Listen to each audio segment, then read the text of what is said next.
Most of the time, we assign the idea of communicating to customers to the marketing department, and we assign communicating to employees to the HR department, and the twain never shall meet. So our experience has been very different, that when you align those things together, you get more of an exponential return on those investments. Welcome to the Great Talent, Great Business podcast, your go-to resource for building exceptional teams and thriving businesses. Each episode delivers actionable insights on harnessing offshore talent, integrating innovative technology, cultivating a vibrant company culture, and attracting and retaining top performers. Subscribe now to never miss an episode. For more resources, visit greattalentpodcast.com. where you can download this episode's free worksheet designed to help you apply today's insight to your business. And now, here's your host, Rob Levin. This week, I'm joined by Shawn Busse, founder and CEO of Kinesis, a Portland-based growth studio specializing in owner-run businesses. Shawn's passion in helping leaders find untapped potential at the intersection of strategy, culture, and brand is really unparalleled. His book, Marketing from the Inside Out, captures over 2 decades of experience growing small and mid-sized businesses and was a huge influence on me and how I look at talent. Shawn, welcome to the show, and let's dive right in. All right. Thanks for having me, Rob. Shawn, your book, Marketing from the Inside Out, can you tell me a little bit about what the book is about and what the philosophy means for business owners? Sure. So our customer is an owner-run business, which means they don't have infinite money. And when we were really setting about to be a firm that could help companies grow, we looked, how can we do this with limited resources? That's a strategic question. And what we learned over the years is that when an organization had an authentic way of being, they had a clarity of values that weren't cliches or motivational posters, that they were true to the organization, that they had a clear mission that was inspiring, that they had a vision for where they wanted to go, those businesses outperformed by an order of magnitude businesses that didn't have those things. And it wasn't just our anecdotal experience. There's actually a really cool project where a good friend of mine surveyed some 1,700 small businesses, average revenue of about $5 million. And his data showed the same thing. And so the book is largely about how do you do that? Like, how do you align these parts of the business in a way that then eventually becomes your marketing engine and helps you grow? Let's dig into that a little bit. How can business owners, leaders, align their internal culture with their external brand? And how does that help them? Great question. One of the things I like to tell folks is that there shouldn't be such a thing as your external brand and your internal brand. That those two things should be the same. And if they are different, you're just creating unnecessary friction and challenges for the organization. So getting something clear in terms of what your value proposition is, in terms of your mission and values to your customers, as well as to your internal employees, is really, really important. And honestly, rarely done well. I'll be square with you there, is that most of the time we assign the idea of communicating to customers to the marketing department, and we assign communicating to employees to the HR department, and the twain never shall meet. So our experience has been very different, that when you align those things together, you get more of an exponential return on those investments. I'll just use Kinesis as an example. So our mission, our purpose in life is a one-word statement, and that is transformation. So our value proposition to our clients is, you want to bring about change. You want to transform. You want to become something different. You see unmet potential. We are the company that can help you do that. To our employees, we say, when you join us, you will be a very different person today than you are a year from now, that you are 5 years from now, that you are 20 years from now. Like literally, I have an employee who's going to celebrate her 20th anniversary with us. And I've watched this happen. I've watched employees change dramatically in a positive direction. So transformation implies not just change, but actually towards a direction you want to go that is good for the organization, good for the individual. So we're aligning on that unified mission for our employees of transformation and our customers of transformation. And so we're bringing them together under that umbrella. Okay, I got that. And of course, that's a big theme in the book. And that believe it or not, it kind of blew my mind when I first read it. I don't remember how many years ago when Yeah, we met. But tell me a little bit about how that drives growth, because sure.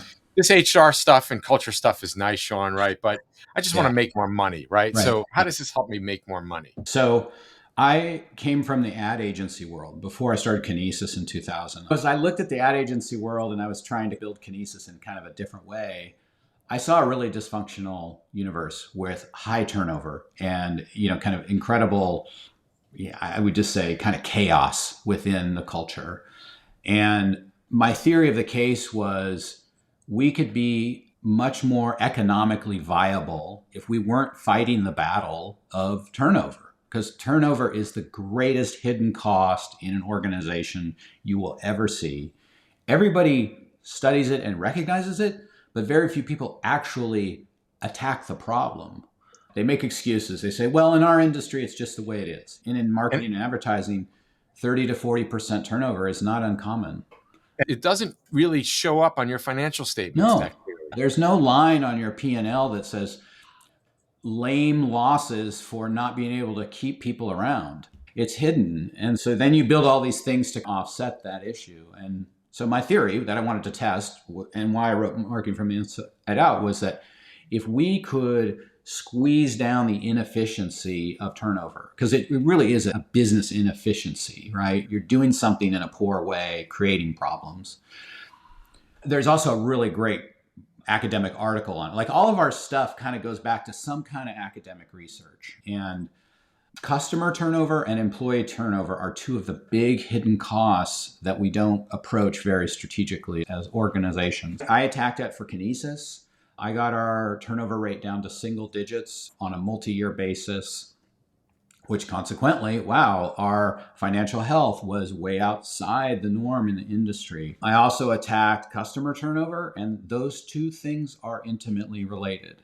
So if you have employees who aren't constantly cycling through, it means your customers are building a deeper relationship with your employee base, which means the likelihood of them leaving is lower. And another thing that a lot of folks won't tell you, especially as a buyer of services, is that when you have a provider who's constantly losing people, your trust in them goes down. Your belief that they know what they're doing goes down. What's going on over there? Yeah, what the heck? So I think there's an intimate relationship between being able to keep employees around and also being able to keep customers, which means lower marketing and sales expenses, lower recruiting expenses on the inside, lower marketing and sales expenses on the outside. And I was able to do this with clients too. I had a customer who it was like, God, it was really high, like 50% turnover per year. It was crazy. And we also got that down. Employees or customers, the 50% turnover? A turnover of employees, 50% turnover of employees. It was a commercial HVAC company. And that case study, we have it on our website. We talk about it. We give the specific numbers. It was just bonkers. And the owner had inherited that from the person he bought the firm from. And so he was like, isn't this the way it always is? And we're like, no, it doesn't have to be that way. And ironically, he hired us to build a website. And we said, no. We're going to fix this turnover problem first. Because our theory is if we fix this turnover problem, you'll see all kinds of financial returns that actually a new website wouldn't even compete with. We're going to do more financially for your company by fixing this turnover problem. Yeah. And also, if you fix the website and you don't deal with the internal problem, maybe you'll get a little bit more business, but it's going to go in and out likely for all the reasons you just talked about. Right. Kind of the leaky bucket phenomenon. Drainer, leaky bucket. Hey, pour more water in. It doesn't matter how much water you pour in, you've still got holes in the bucket. It's not going to change. Yep. I know from all the years we've known each other, you work with a lot of value-driven companies. Mm-hmm. What are value-driven companies, and what do most business owners not understand about values? Two-part question. Okay, great. When we think about values, there's a couple of metrics for values. So one is it something you're willing to do at your own expense? It guides your decision making, right? And so do you have a value where you will make a decision that will probably be hard for you financially because it's something you stand for? That's kind of the first one. So for example, one of our values is share the good. So that's an idea of that as I prosper as an owner, I'm going to share that with my employees. When we do well as a company, we're going to share that with our clients. We're going to share the things that we discover and learn, the things that will help them. It's very much an environment of transparency and just being open and caring for one another. Let's say I get a client and we learn over time, like, wow, they don't embrace that at all. Let's say they're litigious. Let's say they are really kind of cruel and mean. There are businesses out there that are like this, right? Right. Am I willing to get rid of that client and sacrifice the income from that relationship? And if that is a true value that I hold, I have to be able to be willing to do that. I think you see lots of businesses who they say one thing, but then they do something else. And I would argue, don't even bother having values if you're going to do that, because there's nothing worse than saying we stand for something and then not living up to that. You are what you end up doing, and employees as well as customers will figure that out. Right. That's like kind of the main one. And then my creative director, Jeff, he has a really great litmus test for if a value is remarkable. And the greatest problem I see with people who pick values is they pick ones that are just not very remarkable. They're cliches. Good examples, and I know this will be upsetting to some people, but values like excellence, that's just not remarkable enough. And to measure it, whether something is remarkable, there actually has to be some people out there who are willing to say, I don't want to do that. So any value should have an audience that, for those who love it, there should be an audience that says, no, I don't want to do that. Right? So that's the hallmark of a great value. Another one that drives me crazy is integrity. It's a great concept. I don't fault people for wanting to say we live in integrity. Heck, we need more of it now than ever. The problem is it's just been a word that's been so abused that we don't believe it if you just say it.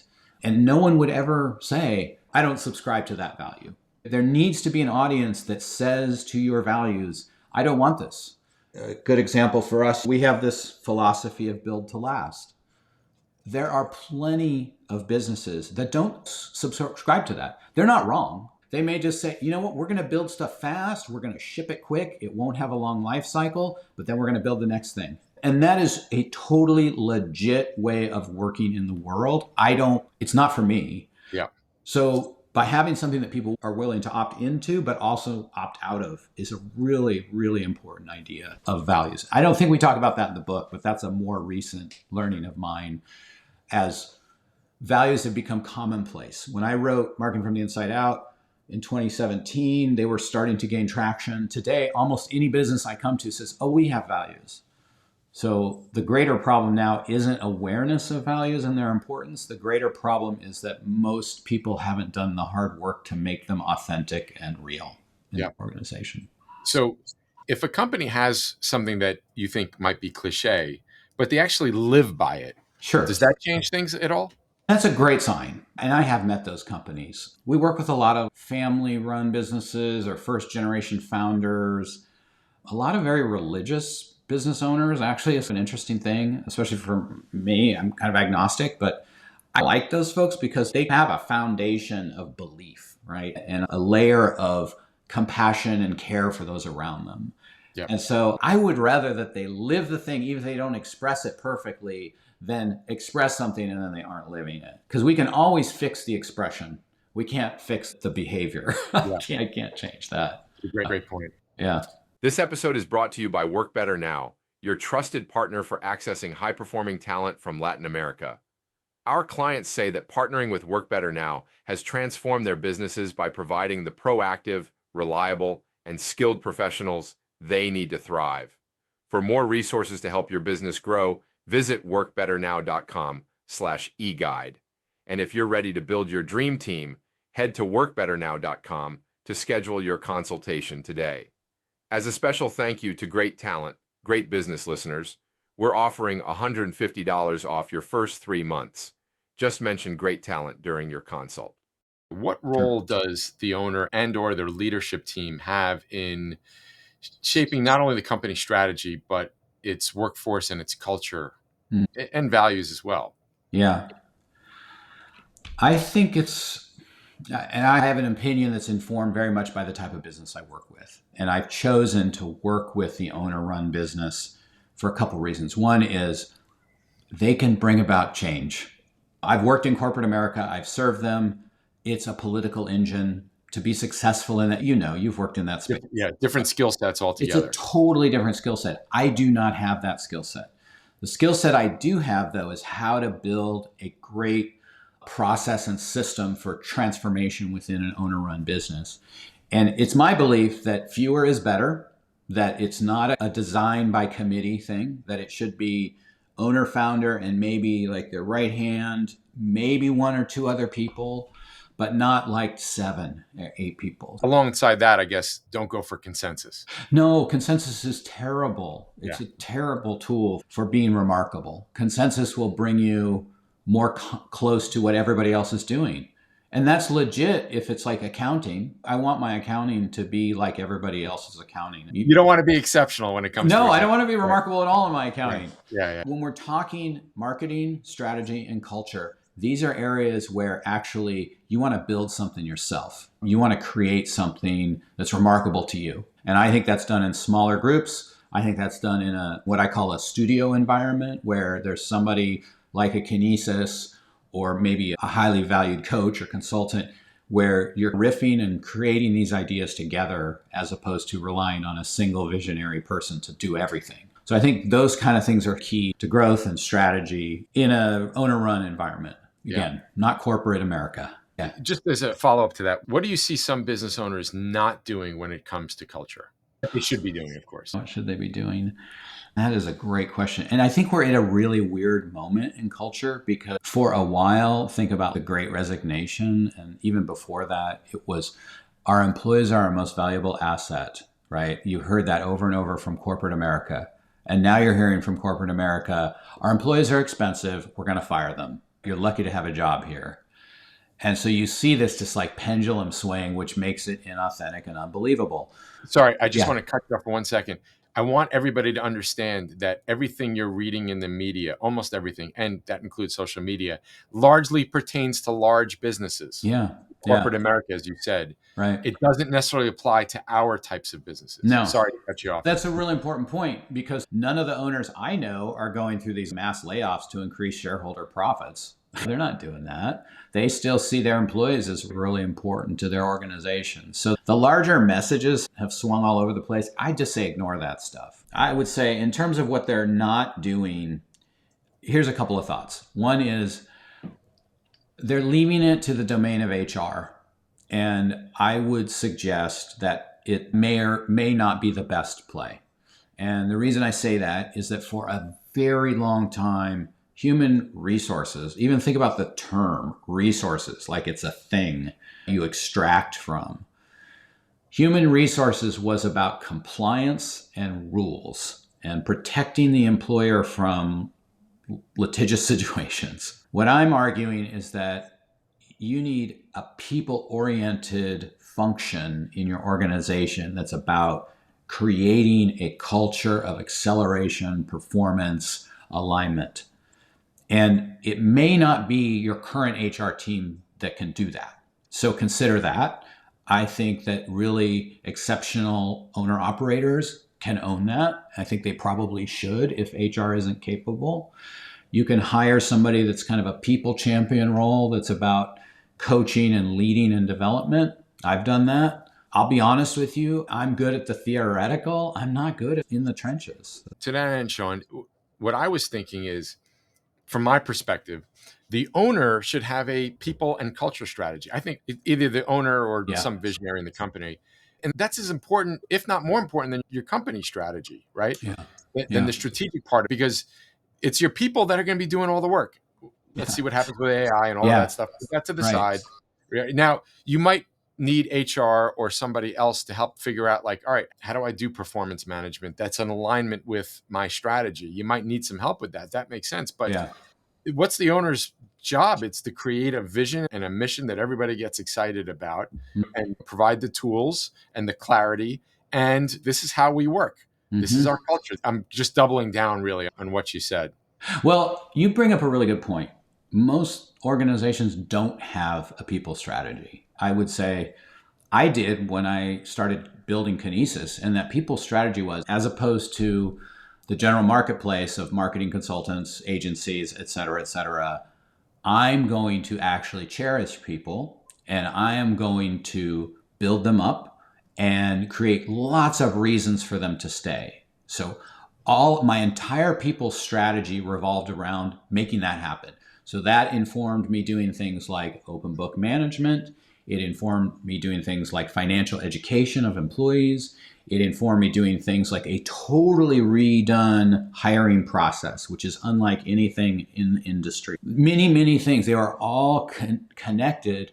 And then I think organizations that really nail it, they connect their people strategy to their business model strategy. And those two are synchronized. If I'm going to work with a cornucopia of owner-run businesses, mostly B2B, and I'm not going to be industry specific, so I don't have that expertise as a company, I'm going to have to learn about dozens of different industries. You can't do that if employees are turning over all the time.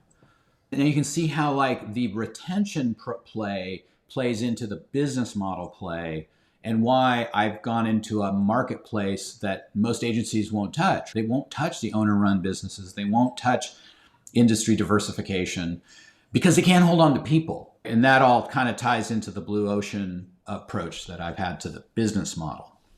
That's incredibly powerful message for everybody. And the bottom line on all of that is the people, the culture, the people strategy is going to have an outsized influence essentially on the success of your business. Yeah. Shawn, this has been an amazing discussion. Where can people find out more about you as well as Kinesis? Yeah, our website's kinesis.team, like a sports team. That's easy. I'm really active on LinkedIn. I think it's a great platform for getting to meet people and learning and growing and sharing ideas. It's also a great platform for recruiting. So if you see this and you're interested in just having me in your network, I'm happy to make a connection with you. Just drop me a note and say, hey, I saw you on Rob's show, and yeah, I'll be happy to connect. Don't forget that note. Yeah, because I get hit by a lot of salespeople, as do we all. So yeah, just put that in the note and then I'll know. And if you want to just light your brain up with all of this stuff, check out some of the case studies. I haven't done it in a while, but I'm sure the new ones are great. Check out some of the case studies on the Kinesis website. They do really magical work. All right. Shawn, it's great to see you, and thanks for being on the show. Thanks, Rob. It's been fun.